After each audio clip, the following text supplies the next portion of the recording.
If you're a multi-inspector firm or want to become one, this one's for you. We got Chuck Ryan from Real Inspection Services. He's been in the business a long time, is an enterprise company, which we define as over 10 inspectors, has other divisions of his company, other revenue streams. So it's just a great conversation around life as a multi-inspector company and how he's still going at it.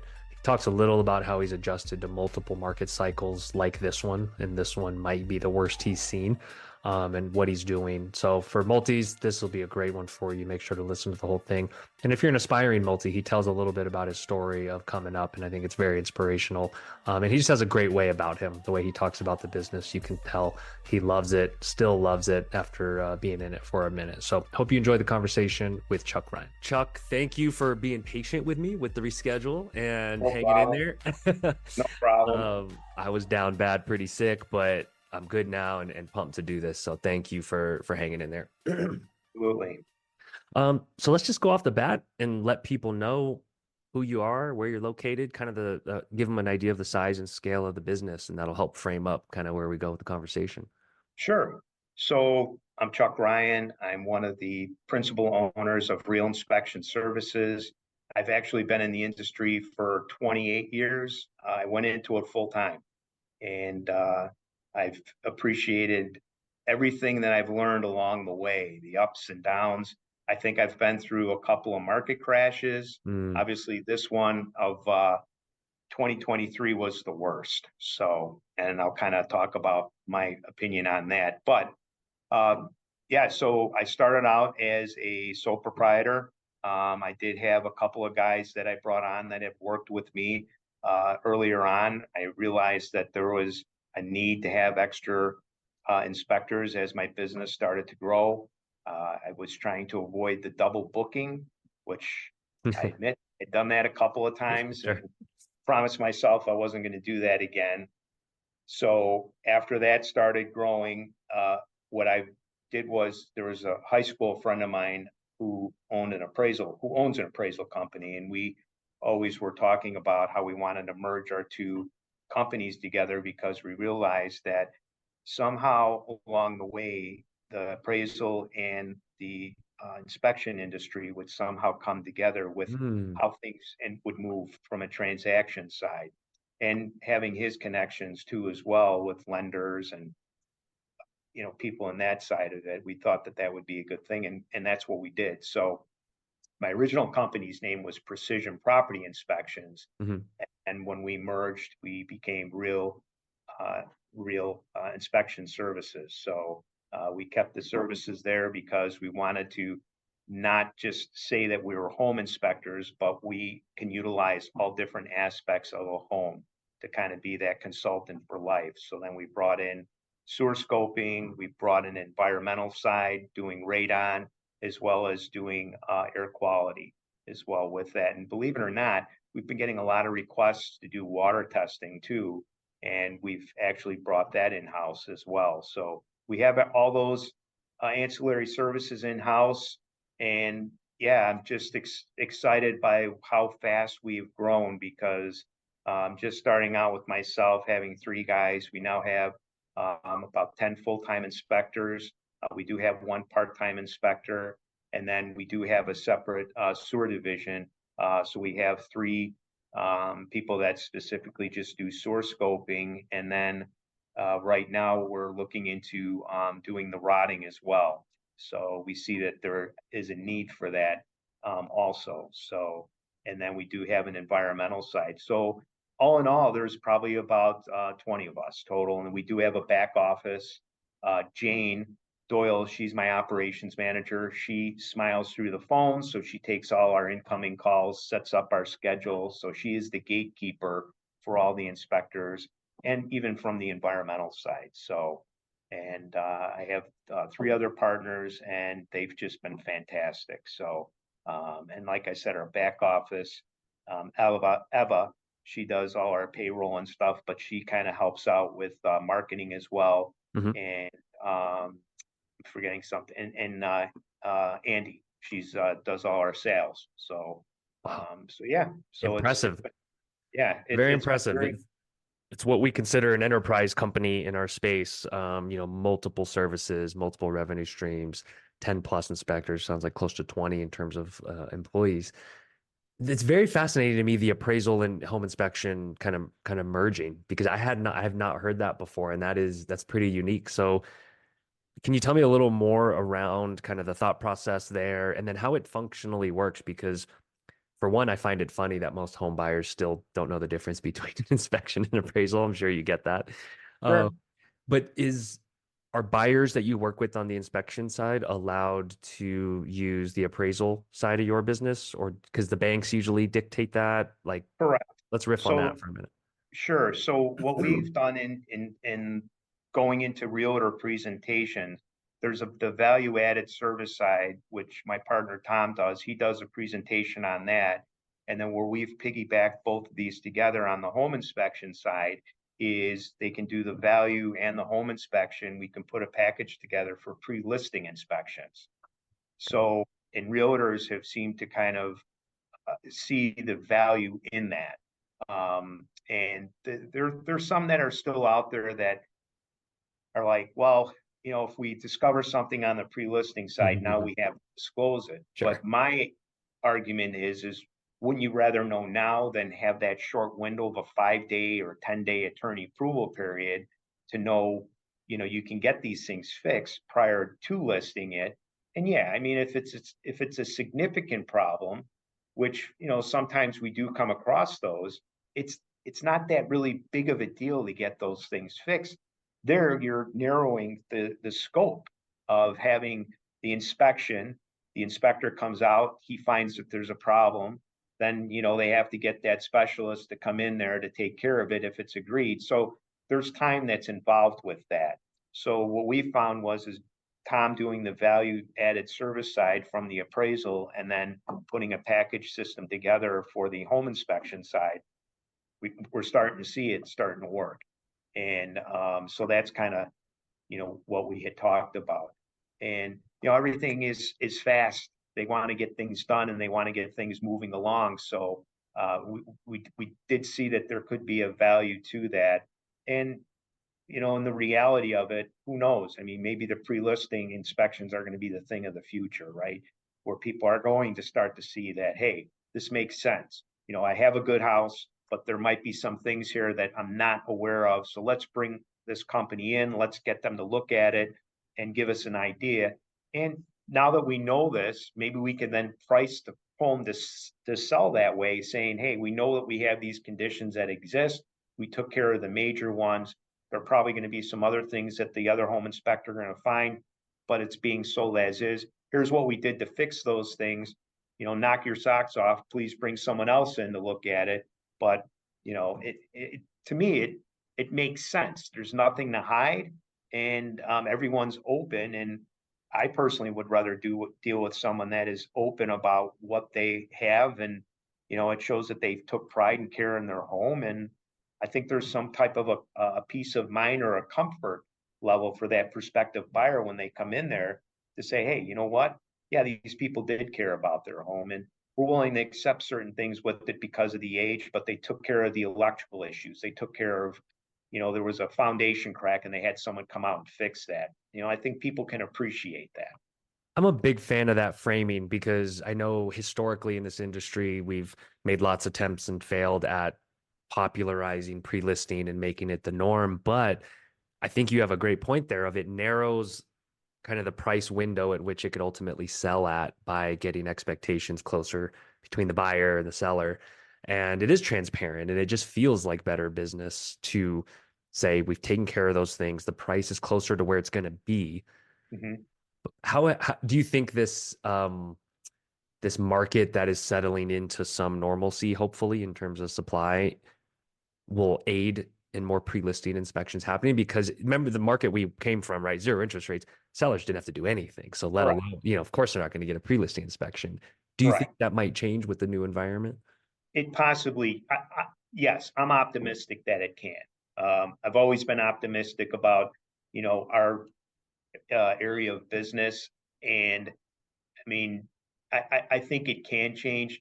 It's, it's getting the people the right information for them to make that decision, and just showing them that this possibly is going to be the better way of doing things, right? And like you had mentioned, the way that the interest rates are now, there's not a lot of inventory out there. So I think the sellers still can dictate the market a little bit more, but maybe it's just one of those things where they are, like you said, transparency. I think in order things to flow through, I mean, I always like dealing with people that are transparent, and you can kind of call out the ones that are bullshitters, right? I Right. mean, who Right. wants to deal with people like that? So, but yeah, I do think that it will take some time, but as the market starts to get a little bit better, and we can start to see that the rates wherever they're going to hold off at 5.5, 6%, maybe that could be something that can entice people, and then people are going to feel a bit more comfortable about putting their home on the market, and then knowing that there's inventory out there to find that home. And I think right now, people are afraid to sell their home because they may not have another place to go to. So unless Exactly. they're downsized. So, but yeah, I do think that that's something that can eventually change. And just like anything, it just starts with providing the people with the right information and showing them, hey, this might be a better way to get this deal done. So Yeah. And it sounds like you market it and present it in a package a little better. Do you have a sense for about what percent of your overall jobs are pre-listing, and is it growing? Are you seeing like seeing it trend higher? not trending higher. We're just starting to see more people asking and calling about the pre-listing inspections, Ah, especially when we start to do the realtor presentations. We okay. have getting some feedback, and it's funny because sometimes we'll have a realtor stand up saying, "Nope, not doing it, not doing it." So, and I get that, but again, if I could make that come across, even it's like you can lead a horse to water type of thing, but you can't make them drink. You just won't change people, Sure. And my grandfather had a saying: "Is sometimes people's heads are like coconuts. If you can't crack it, move on down to the next word person, or that might understand something." So, I like uh, that. but yeah, so it will be a little bit of a challenge, but we have gotten some people that do call about it, and there are realtors that we work with in Chicago and in this local metropolitan area that have warmed up to it, and they just call us and they schedule it, so which is cool. That's encouraging. To me, that's the takeaway for listeners that are bearish on the concept that there are agents out there that are open to it.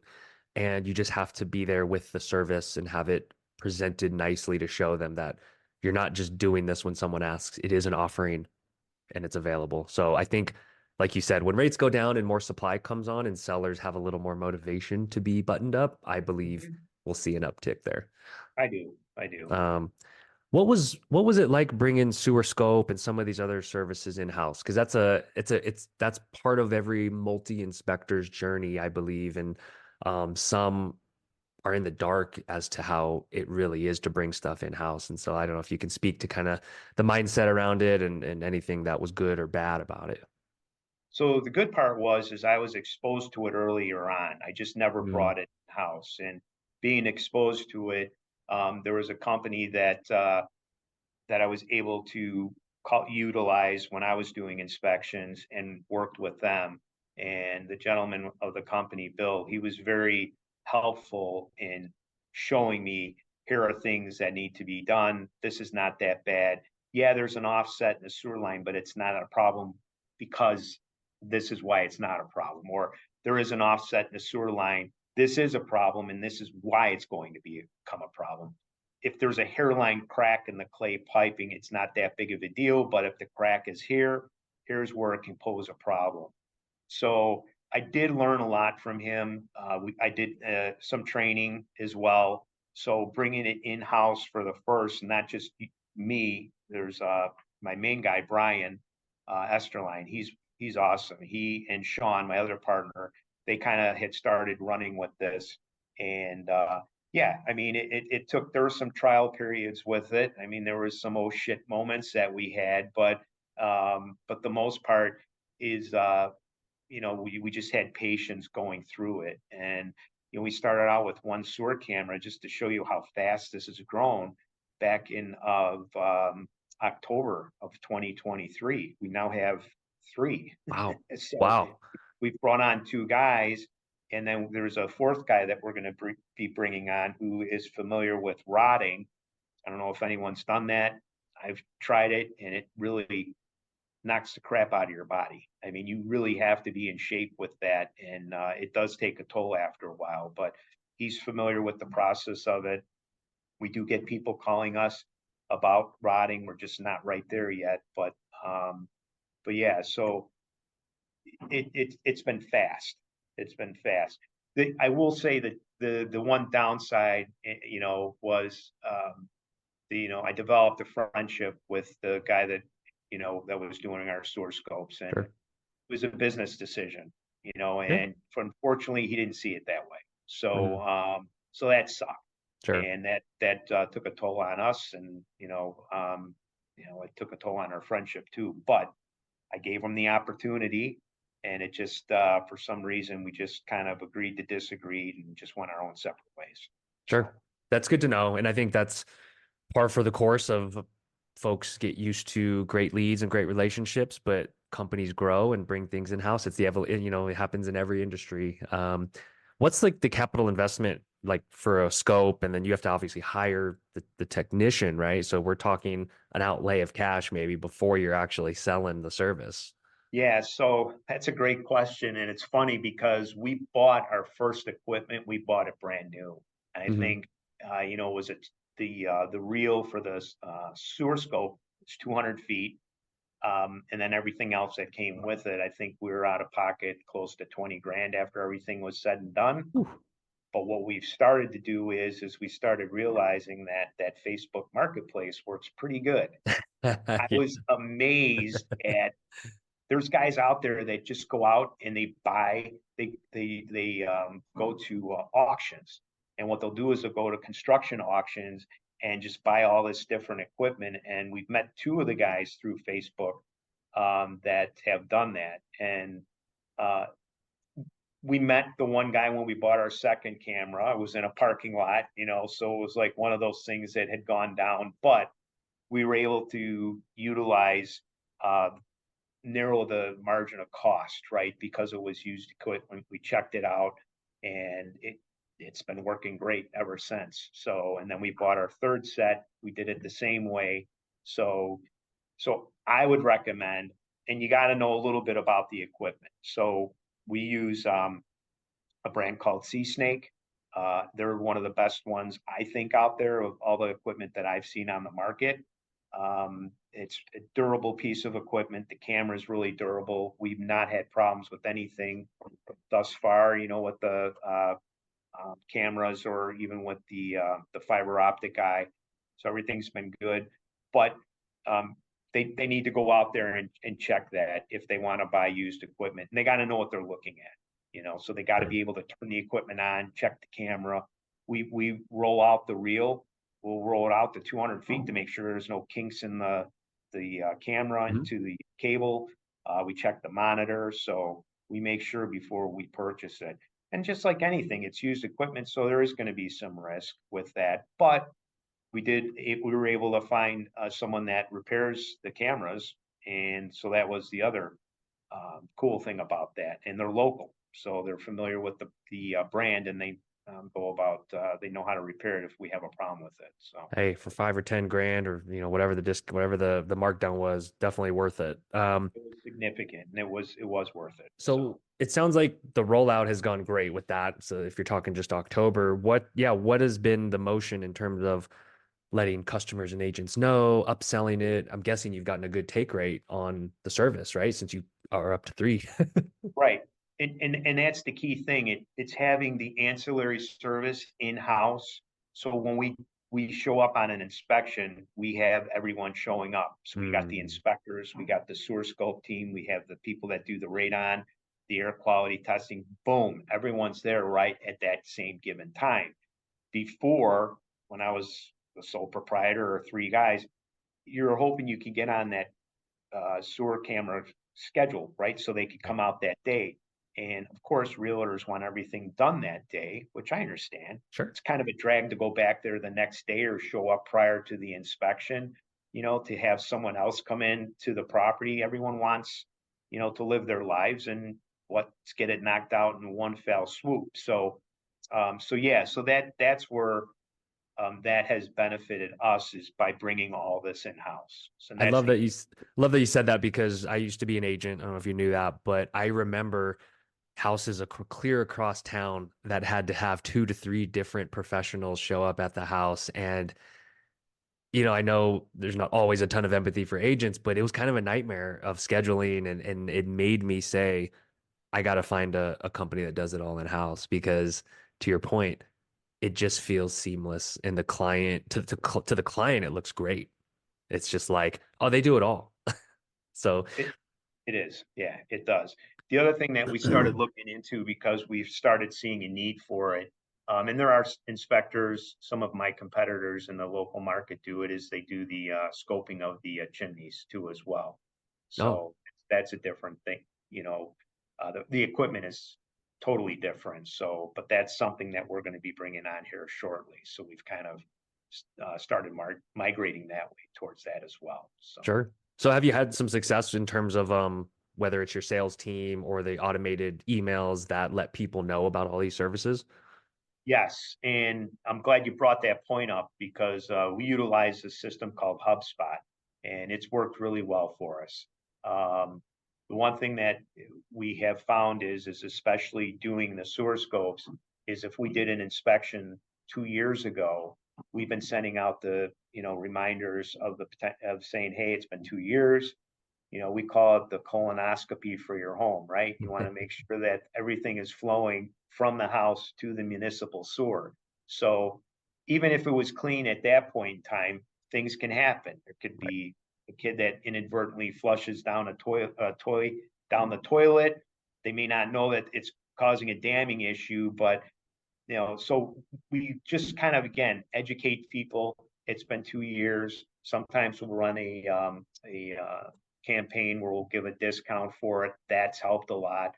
So we've just started doing that, and then that's paying off. So, and that's where, you know, for me and for any other inspector out there, and even just for the inspectors as well, it's the gift that keeps on giving, because you have that ancillary service there.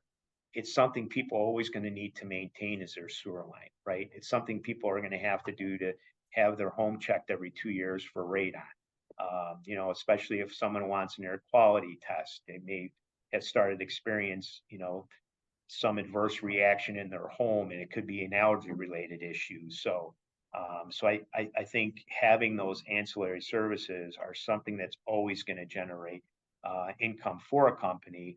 Home inspections are home inspections. I mean, people Right. can, do a 2 year inspection on their home. It's a little bit harder to sell that than saying, hey, you don't want to have that party over when you have 10 or 20 people over, and then you got a toilet that's backing up, right? So, it's just always good to kind of keep that part of the house functioning That's such a as great well. point because the fear of a shower not working or low water pressure or a toilet backing up, that's so real to everyone here that's listening, that's owned a home or lived anywhere. And that, yeah, I agree with you. That sell yearly or every 2 years feels almost like recurring revenue that every company might be leaving on the table if they're not aggressively letting their buyers know about that. Mhm. Because yeah, as a homeowner, I get asked, or like if I were to be sold that, I don't want to take that risk that something's going to clog up. Like I want to know that every year or two. So I feel really great about that as like a good recurring service that can get us through lean times as companies. Yeah, and I think, like you had said, getting us through the lean times, especially even during the winter months, right? That's where you can sell the sewer scoping, because people are going to be having parties, right? They're going to be having the holiday parties, Thanksgiving, Christmas. That's So, a good point.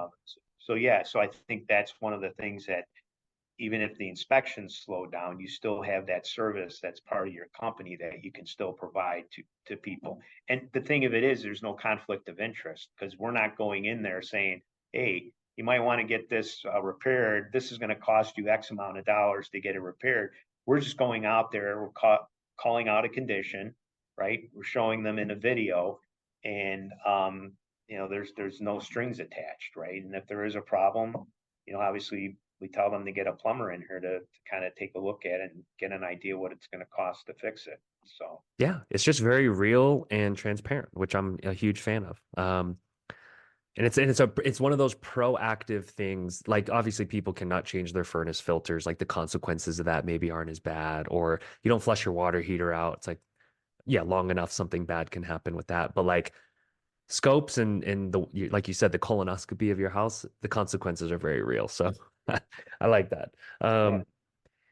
Curious on speaking of lean times, you mentioned this market pullback with interest rates going from virtually zero to 5% in a span of like 6 months being the worst you've seen. That was kind of surprising to hear because I worked in finance during the housing crisis in 2009 2010. You've seen probably the bubble before that. Talk to me about why this one was worse or the worst. So back in 2007, 2008, I remember my brother and I were looking at another property we were going to purchase, and being in the arena that I was in doing inspections, I started seeing a shift back in 2007. I didn't know what was going on. I don't think really anyone did unless people were in the market. Even the people that were in the market didn't know what the hell was going on, Yeah, if you watch right? the movie The Big Short, it's like they didn't even know. They didn't even know. I mean, maybe one or two guys had a good idea what was going to happen, but with all this stuff that was going on, I think when I started seeing it in 2007 and then it happened in 2008, there may have been a month or two where we were super slow. But what started happening, especially coming out of 2007 and 8, when the market took a dump in the real estate arena, you had homes that were foreclosed, right? So then you had investors buying these properties, we'll just say pennies on a dollar. They still needed someone to go in there and inspect them. So what I was doing, even though it was a foreclosure, they just wanted to have an idea of what they were getting themselves into. Right. The other thing is I was started reaching out to banks that had these properties. They didn't have enough people out there to go to make sure that these properties were secured. So then there was a revenue there. Now I wasn't making a killing on it like I would do on an inspection, but the reoccurring revenue on that and the multiple properties that I had, I remember calling a guy once. I can't remember the name of the bank, and I'm not gonna, even if I did, I wouldn't do justice to say who they were. But I called him and I said, I can't get into the basement because the water has reached the second level of the stairs. It's like a swimming pool. And he had said to me, why don't you come take a look at my office right now and see the stacks of files I have on my desk? He goes, I don't even know what to tell you to do. So he says, just document it, put it in your report, and send it to us. And we can get someone out there when we can. And when I knew that there was a problem, when I was walking on the outside, I could look in the glass block window, I could see water kind of oozing out. And I looked in the glass and like, that doesn't look right. So the first thing I went in, I opened up the basement door to the stairs and I looked down and it was just like, it was unreal. So Unbelievable. so I had that, right? I had that type of revenue coming in, and it's what kept me afloat, literally. And then Obama came in and he gave that credit for first time buyers. So then that started help stimulate the market even more. So the revenue for us was always there back then. It wasn't like, oh my God, we're not doing inspections. I picked up the phone, and the lenders that I knew, the real estate attorneys I knew, people were actually calling me, when can you get out to the house? When can you take a look at that? So that again it kept me afloat. Now you transition to 2023. We have interest rates that were terrible, even though historically they weren't that high, but coming off of 2.5 to 3%, what some people's mortgages were, on percentage rates, to now going up to 8%. That made a huge difference. Yeah. And now not having the inventory out there. So who would want to sell their house if they were locked in to 3.5 to even my brother, he's got like a Two. 2.5% Yeah. rate.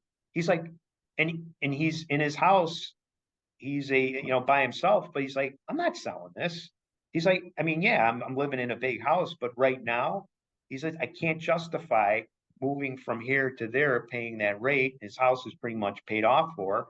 And, he says, so it doesn't make sense for him to move. So how do you convince someone to move at a lower rate to purchase a house? Now, unless the people had to move, relocated to here to Chicago from a different state, I get that, right? But no, there was no incentive. And without the incentive and without that being part of what the market was reflecting, crappy rate, lack of inventory, it doesn't provide any work for a home inspector, and then that's why, now having the ancillary services that we do have, right? Most people are staying home in their houses longer.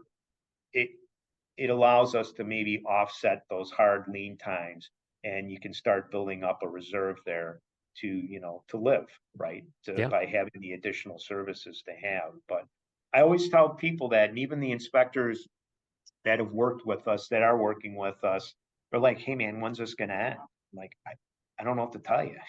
But how things have gotten better, and they've always asked me which was worse, this year or back in 2007, 2008. And I said, this year by far. So, That's that's well said. Yeah, and it feels like a slow, orderly, not bleed out. That's probably a little too dramatic or a vulgar of a metaphor. But yeah, it's like it's happening in slow motion and it's just slowly drying up, and we're seeing the rates just kind of linger around that like 6 to 7%. Um, so if I'm hearing you correctly, it sounds like some of the focus is, hey, let's maximize offering services to the people that want them that we already work with. So we know there's going to be about 4 million homes sold over the next 12 months, right? So like that's one focus. Some are playing the game of let's go capture more agents in a time when others are pulling back maybe on their sales or marketing. How do you balance the go get a bigger piece of the pie versus, you know what, let's just double down on the work we are getting and maybe drive kind of the revenue up for services people need? so even in a down market time, I used to work down before I did this. I worked for my cousin down at the Chicago Board of Trade. So the one thing that I was able to gain from that, from being a market maker's assistant, from different, from the equities to trading the commodities, it's you can sit and wait and have things come to you, or you can go out there and get them. And he was always aggressive at the way he traded, and he kept his position neutral when he had to during lean times, but he always would go out and make sure that if there was an opportunity there, to not sit on the fence and not take it. So what we're doing right now is we are going out and aggressively marketing to real estate agents. We are doing in presentations. We're doing lunch and learns. In fact, at 2 o'clock today, I'm heading out to Highland Park with three of my people here, and Mhm. we're doing well, it's not a lunch and learn because they've had 8 already, but they're allowing us to come in and do a learn, and we're going to be talking about the services that we have. Tom's going to be talking about the valuation service on the appraisal side, and then we'll talk about source scopes. And Yeah. it still amazes me that there's some realtors that are out there that still ask questions about source scopes, because even back when I started doing inspections and I met Bill as he was, doing the source scoping with his company, he said it's such a huge cost that can be eliminated from the transaction of a home, that you're saving that potential buyer thousands of dollars if there's a problem. And why not do that? So that's what we kind of share with the real estate industry when we go out there and we do these in-house presentations for the offices. So to answer your question, yeah, we're progressively, we're going out there, we're constantly doing in-house presentations for realtors. The lunch and learns is what we call them. Sometimes we'll do a breakfast one in the morning. Andy has been out there. She does our sales. She's been picking up the phone and she calls and she says, "Hey, we can do these," and they're very receptive to it, right? That's Some great. some of them, you could see them and you're looking out in the crowd there, and some are dozing off, but Sure. have a loud enough voice to maybe wake them up. But yeah, so it does. We're not. You don't want to sit and kind of kick your feet up and say, okay, well, the market's dictating how business is, so we're just going to go with the way the market is.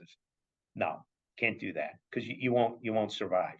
So Yeah, um, and it's a game of mind share that you stay in their minds. So what if rates drop more drastically than they're forecasted to?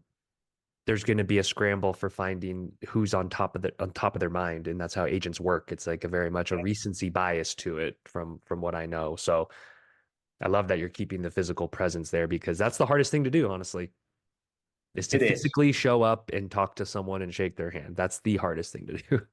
It is. And, we realize that the people in that crowd there, the realtors, they have their own inspector that they feel comfortable working with. And it might be a one or two person shop. I mean, the reality of it is the multi-inspection firms that are out there right now, there's really not that many of them if you really look at it. And the one to two guy operations, they're out there, they're plentiful. And we just let them know that, hey, I know you have your go-to person, but if by chance they're not available this day, give us a shot. We know you probably go back to your go-to, but if for whatever reason, we're here to help and we're here to kind of fit into, if you have a problem, you got to get it on that specific day, with the number of people we have here. And we do have a female inspector. We can get this done for you. So Love that. And I think multis should be pressing their advantage in this environment by saying we are available. We have multiple services. That's why you would work with us over maybe your guy that you feel comfortable with. And so just like solos have, their different advantages, mostly multis will probably be watching this. I think it is time to accentuate those advantages of scale, I agree. because you guys worked your ass off to get there. So to say, hey, whether you get my lead inspector or the ninth person on the roster, like you're going to get a great experience either way. So what are you looking at this year then? So you're doubling down on agent presentations. I get that. You've got the ancillary services that are ramping up. What else is on your mind in terms of like, all right, we got to execute on this year? I'm always fascinated with kind of like the strategic priorities. So obviously, it's no secret we're going into an election year. So with everything, miraculously things start to change, right? Prices come down. I think maybe we'll see a couple of rate drops. I don't know about three, but maybe at least two. Hmm. That's just my opinion. I'm sure other people might have a different opinion on that. Um, but I think as we start to get closer to November, I think we will see a little bit of a change. So um, it's just being ready for that, being ready to capture a bigger part of the market share. I think the hard part about our industry are the new guys that come into the industry. Their expectations might be a little bit different, or they may have been told something like you can make X amount of dollars, your first 2 or 3 years. Reality of it is being that sole proprietor is hard now, especially in our arena. And if anything, we're always open to bringing on new people, allowing them to come work with us, do an internship program. We do offer that. We've had people come, we've had people go, and that's obviously their God-given right to try and go at it alone. And I respect them for doing that. I really do. But it's just constantly staying aggressive, looking at the trends that are changing in our industry. Again, the reason we named it Real Inspection Services is because we want to be their consultant for life for the homeowners. And there's Mm. other areas that the inspection industry can go in. And you had mentioned something earlier that we've already talked about with our when we have our meetings is, being able to provide that home service, whether it's a monthly check to go replace their air filters, clean out their clothes dryer vent, making sure that they're keeping up on the essentials to make sure their house is functioning safely, right? And like you said, sometimes the out of sight, out of mind things. I mean, I can't tell you how many times, even on inspections, where it's just as simple as the homeowner, when they slide the filter in, they put it in backwards. There is an arrow on there that shows them which direction it needs to go, right? Or you pull out the filter and you're pulling on it and realizing it's getting stuck because it's just filled with dust and dirt. The same thing is with clothes dryers. My clothes dryer is working. I haven't had a problem. When was the last time you had the lint cleaned out? I couldn't tell you when, right? Right. So it's just something that we're kind of constantly looking at other ways we can provide a service to that homeowner, and just being their consultant for life, even after that 3 hour inspection, letting them know that, hey, we're here for you. You know, pick up the phone and give us a call if there's any questions, or you have a contractor that comes out to your house. He tells you you need $20,000 worth of, electrical work.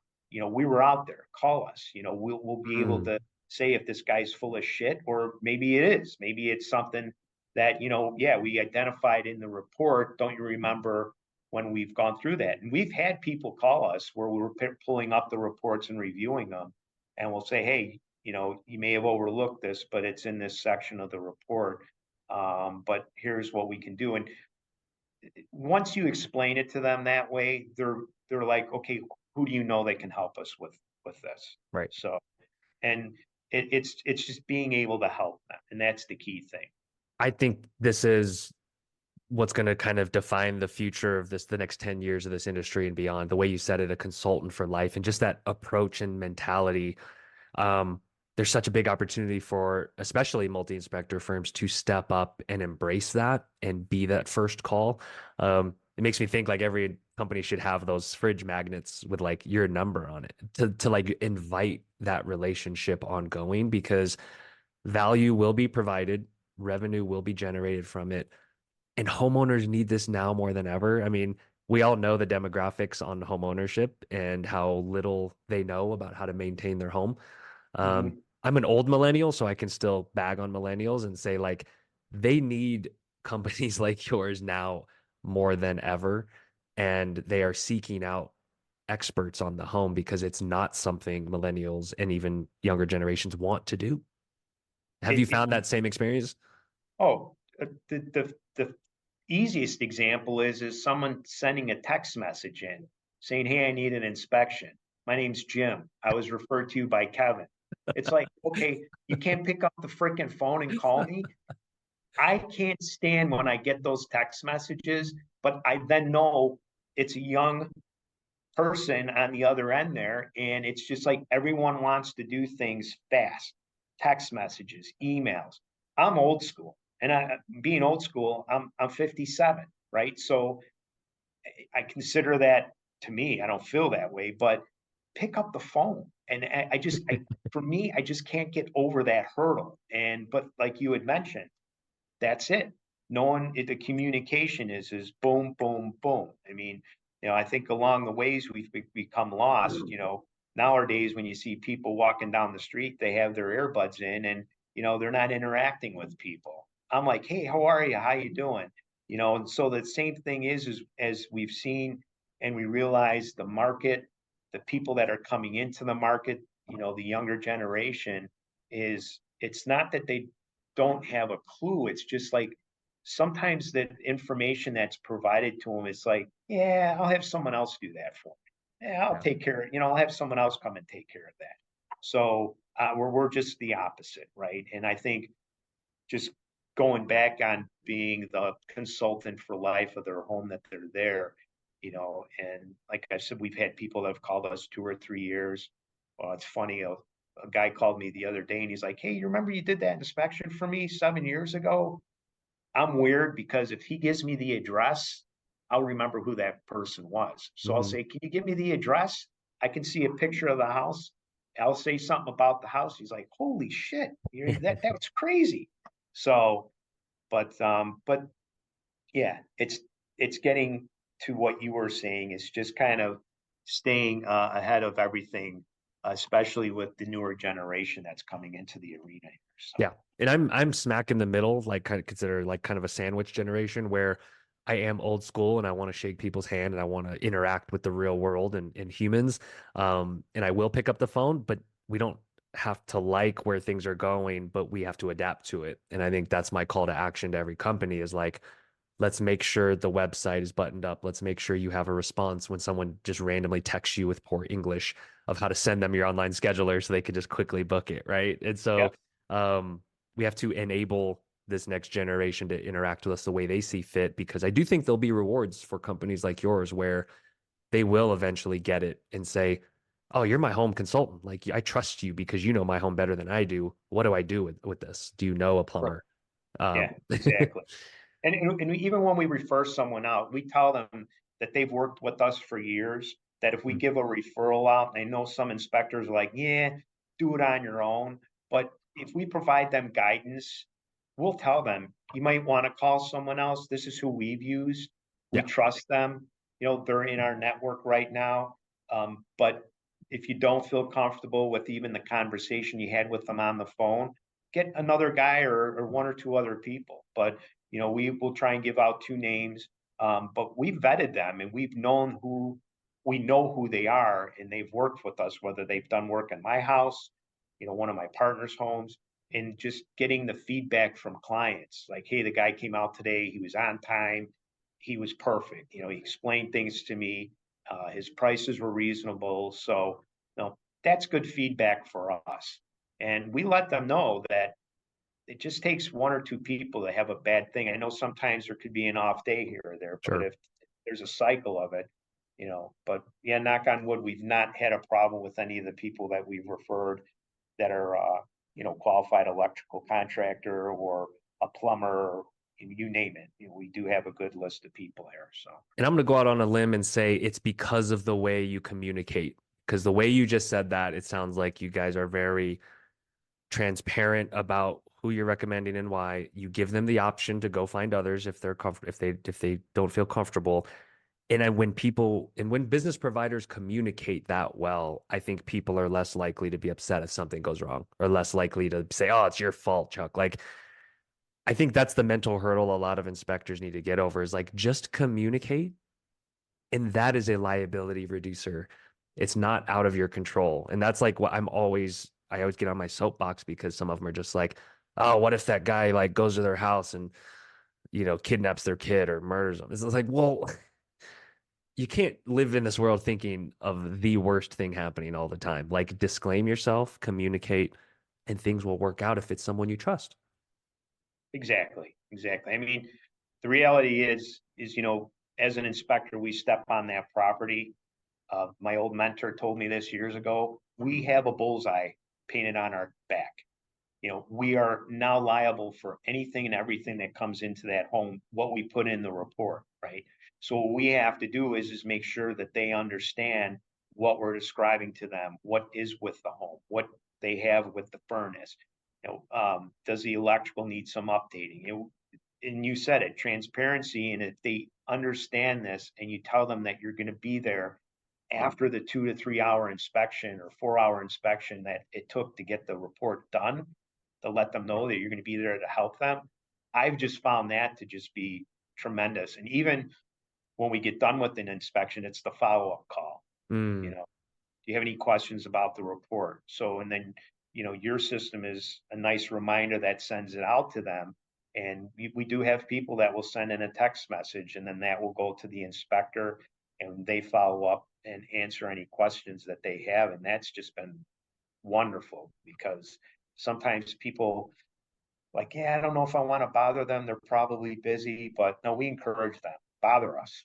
Because if you Mm. don't say something, we're not going to know, so, And have you um, found that helpful in building those relationships with homeowners down the road? And yeah, oh, tremendously. Yeah, tremendously. And like I said, it's allowed us to have the repeat client in 5 or 6 years, or, it's the family or friend that, hey, Kevin referred you to us. He said you did a great job for him on his home 2 years ago. Those are the cool things that we like to hear. And then Jane, she does a great job at putting it in the inspector notes to let the inspectors know. And so yeah, so it's a nice thing. it makes me think of a stat I just saw about 45 to 50% of inspector jobs in a survey were gotten from word of mouth. And when I think of what you just said, it beautifully ties in of you're staying in front of those customers in one way or another. They have a lasting impression of being like, man, the inspector took my call afterwards and explained to me these pipes, this thing that I didn't know about. Um, that makes them more likely to tell their neighbors when they write on next door, hey, does anyone know a good home inspector? And it just Yeah, ties to that word of mouth so nicely because you're making that effort to stay in front and not like, hey, hope I see you again in 7 years. right, right. And I just never approached the inspections that way. Mm. I just always thought that, I didn't want people to feel that, oh shit, this guy just was here for 3 hours and I'm never going to see him again. Told me a bunch And of stuff that was wrong and then yeah, bounced. exactly, exactly. So that's why I always extended, to just tell them, hey, we're here. Call us. I don't care what it is. Just give us a call. I So love this mentality. And it's the type of business we want to empower because having been an agent, having been in this industry for 8 years, I'm just a believer in how you're doing business. And I think it serves the homeowner the best, which makes the agent happy, which makes everyone happy. And so um, we're just always thinking of next generation tools and enablement to allow you guys to stay in front, to offer more value because at the end of the day, people are left to kind of figuring it out on their own. And that can lead to all kinds of poor experiences. Like, I would rather our industry own it and say, no, we're going to take the bull by the horns here because we know there's value to be captured. yeah, exactly, exactly. I know some people are worried about the AI, the artificial Hmm. intelligence that's out there. I don't know. I mean, there's always going to be a need for our service. I mean, could you have someone type in, what do I do to replace a water heater? It's going to tell them. I mean, but physically have someone there on the property to show them these things, there's always going to be a value, I feel, for us, that we are providing that value added service for that client. That's a great So, point. I think the irony is some inspectors take the approach of I'm going to do the bare minimum because they think that limits liability. And one that's just like not even true. You limit liability by providing lots of pictures and communicating more and shaking hands and looking people in the eye. That's another tangent. But the more I think data that home inspectors capture, like serial numbers, makes, models, all these things, puts power in your hands of being the expert because there's some people that don't even want to go to their basement to go find that information. They might call you or email your office. And that's like them going to you for help, which I think inherently gives you um, not necessarily power, but like value that you can add. And value. so I agree. Yeah, Like that's how we fight off AI taking over things is like our industry capturing more value and delivering it consistently to customers because a robot may not do that anytime soon. right, right. It is, and it's the value added service that you're providing to let them know that, you know, this is where the your water panel gets replaced for your humidifier, right? Mm. The air filter goes on the right side, the arrow faces in because that's where the air flows, the return side of the furnace. It doesn't go the opposite way. You know, just simple things. Even telling them, monthly, go around your house and check your ground fault circuit interrupters. Pushing the button, see if it resets. If it doesn't, then it needs to get replaced.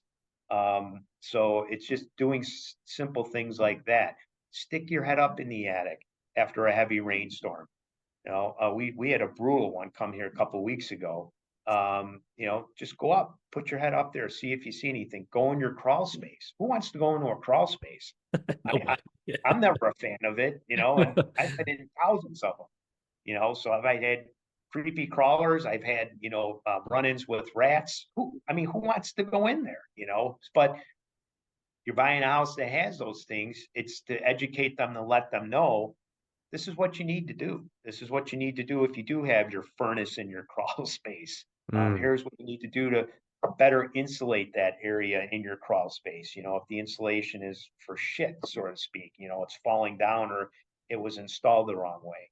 Now, people appreciate that. And, physically seeing those things, even being able to put the videos and uploading them into your report system has been a great tool as well. So, and but yeah, I just think that that's something that no one should really fear. Just to embrace the technology and being able to utilize it in a smart way. Yes, exactly. I believe firmly it will lower costs over time for inspection companies because you may need one less incremental person if you're doing twice the volume, say, to handle general inquiries. There'll be things we can streamline. that we'll all leverage in this industry to make you guys more efficient, have higher profit margins. And I think every owner listening is probably in favor of higher profit margins. Who Um, isn't? yeah. And One thing people don't talk about enough is the distrust for AI. And what I mean by that is if you're just typing in, prompting something, expecting to get the answer or the provider that the machine spits back to you, there's lots of people that won't trust that and will trust Chuck Ryan saying, "Hey, I've seen this guy's work for 20 years. He lives, down the street. Yeah, I know Bill." Like you can Google others, go to ChatGPT, do whatever you need to do, but like AI can never replace seeing your work and then you shaking their hand saying, "Yeah, if you need someone, he's probably a good option." But as always, research AI I don't think can ever replace that trust transfer. well, that's the key word you're using is trust, right? Right. That's trust. I mean, you're relying on algorithms of artificial intelligence gathering that information and then spewing all that information out. I mean, anyone could say, explain a ground fault circuit interrupter to me. But if the average person doesn't know or hasn't even physically seen one or just really understand how they work, they're going to be reading something and they're not going to even understand what they just read. Right. Right. So, but yeah, I just embrace it the right way, right? Being able to understand it, not relying on it 100%. I think that's where people get themselves into trouble is they're like, oh, it's got to be okay because it just spit out a paragraph of information to me and I got to trust that because why else would it be on the information highway of things for me to collect? So it's got to be okay. But no, it's not. And you got to be careful with it. And I think as it progressively, you know, changes over the years, it's just something we have to be vigilant about. Just being able to understand that it is a tool, but be able to understand how to use that tool and use it the right way to where it's not going to get you into trouble. Well said. Well said. I'm going to end on a fairly maybe potentially controversial statement here. I what struck a chord was when you said the average person maybe not even knowing where, say, the GFCI or like what the electrical panel looks like, where to find it, the nuances of it. I could YouTube it. It's still going to be confusing to me because I'm still going to be like, I don't want to mess up something of high consequence. I think electricians, plumbers, HVAC, everyone, across the country says astronomical prices. They could charge whatever they want because they're experts and they know there's only so many of them and that we're all going to call them when we need help, right? What do you think about the concept of inspection companies maybe having an expert on staff? Maybe that's a licensed electrician or a licensed, HVAC technician, to where some of those even just checkups can happen from the inspection company. Because one, we need more experts in all of these fields. I think that's known, but it could also save people money if they don't maybe have to get, I don't want to say ripped off because I think people should all charge what they want, but Sure.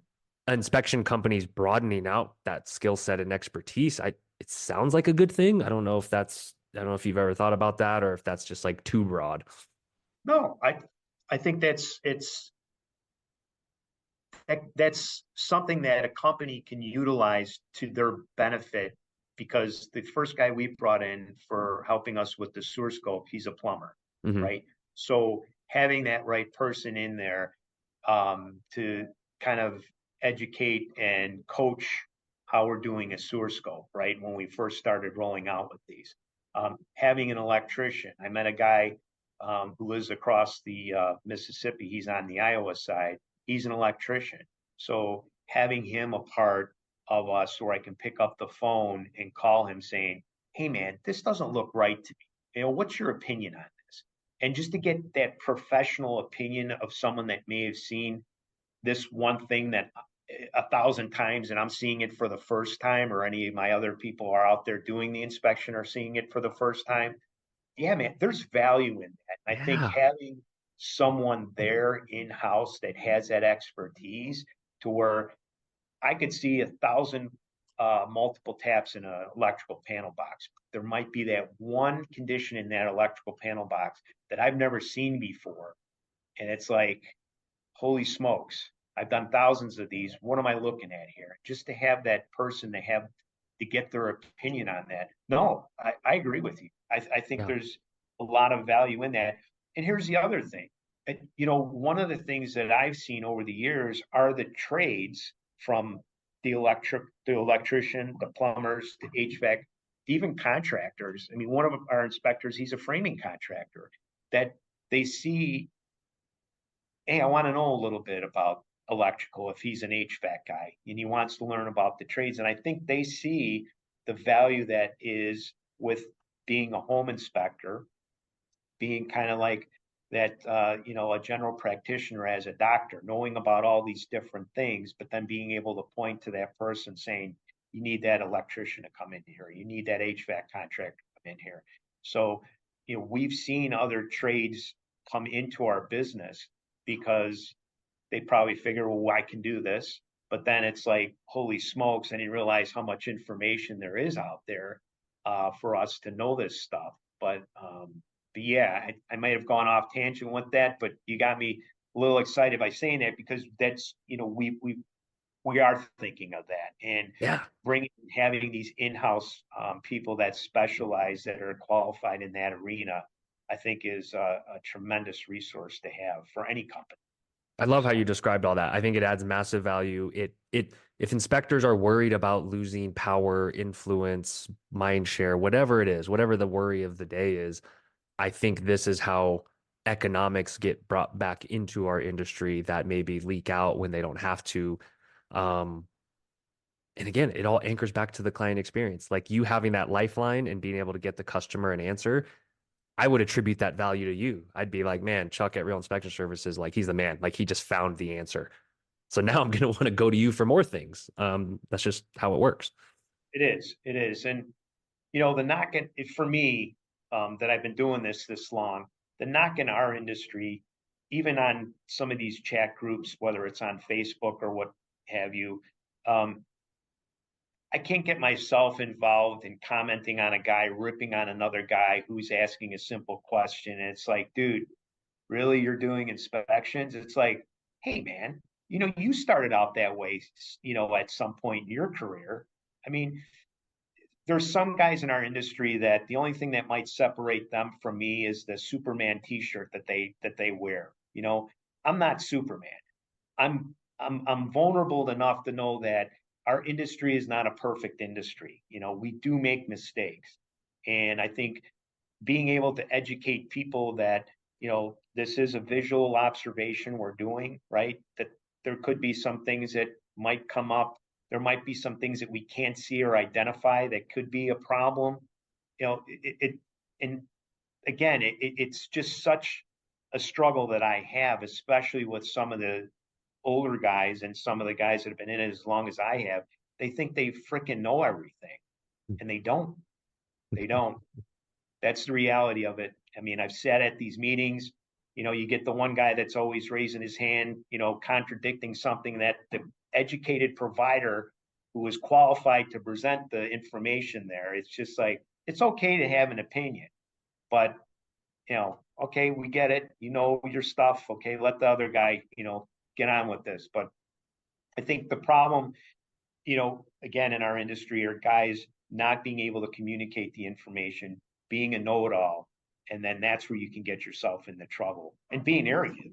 One of the things I always tell all of our inspectors, it's okay to be humble, and it's okay not to know everything. We have people there that can help, and I tell the inspectors, if you don't know something, don't pretend like you know it, because that's going to get you into trouble. Love We're that. I on, love that. yeah, we have a team concept here that we use on Teams where they can send a picture and someone can get that answer to them right away.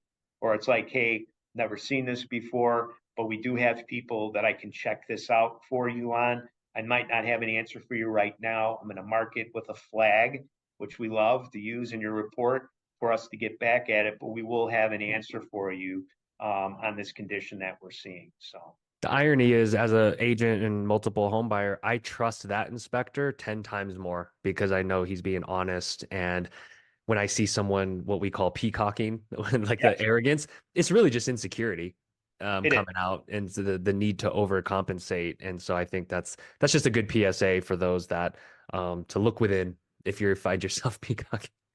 Yeah, look within, exactly. You started somewhere, so, be humble. And you guys, and I think we should always shift the narrative of like, you guys are not, the expectation is not that you guys know all the answers, but you are the connector and you will find the best kind of perspective and the best guidance for that homeowner. And like, if you intend that well, you're going to limit liability. They're going to love you. They're going to give you 5-star review. Agents can refer you more. So it's a good place to wrap, man. I could talk to you all day, by the way. Cool. We should do a part two. This was awesome. This was so fun. I love it. I love it. Yeah, that'd be very cool. I think you Thank you. dropped a ton of knowledge. You guys are doing amazing things. I'm super privileged to be working with you and be partnering with you. So keep it up, and we'll stay in touch. You guys as well. Thanks, brother. All right, All appreciate right, you. see you, Kevin. Thanks, All right. man.